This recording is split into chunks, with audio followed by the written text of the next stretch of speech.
Friends, welcome to Chennai காட் சமையல். எல்லாரும் எப்படி இருக்கீங்க? நல்லா இருக்கீங்களாப்பா?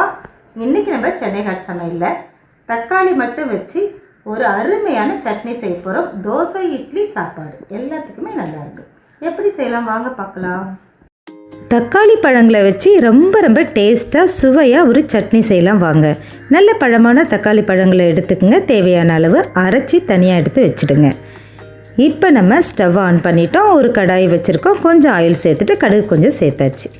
கடுகு நல்லா பொரிஞ்சதுக்கப்புறம் அரைச்சி வச்சுருந்த தக்காளி அதில் சேர்த்தாச்சு. தக்காளி இப்போல்லாம் விலை கொஞ்சம் குறைவாக இருக்கிறதுனால அடிக்கடி இந்த சட்னி செய்யலாம். வெந்தயப்பொடி கொஞ்சம் சேர்த்துருக்கேன்.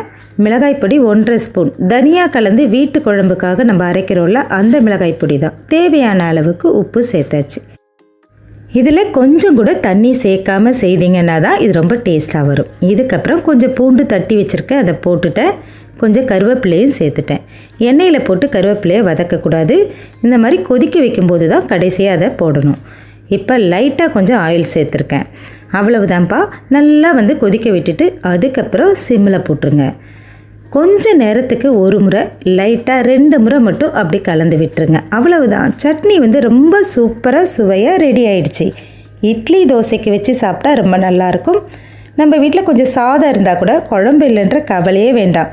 இது போல் தக்காளி அரைச்சி சட்னி செய்து அதில் நல்லா டேஸ்ட்டாக போட்டு பிசைந்து சாப்பிட்லாம். ரொம்ப சுவையான டேஸ்டான தக்காளி சட்னி ரெடி. எத்தனை தோசை எத்தனை இட்லின்றதை நீங்கள் முடிவு பண்ணிக்கங்க.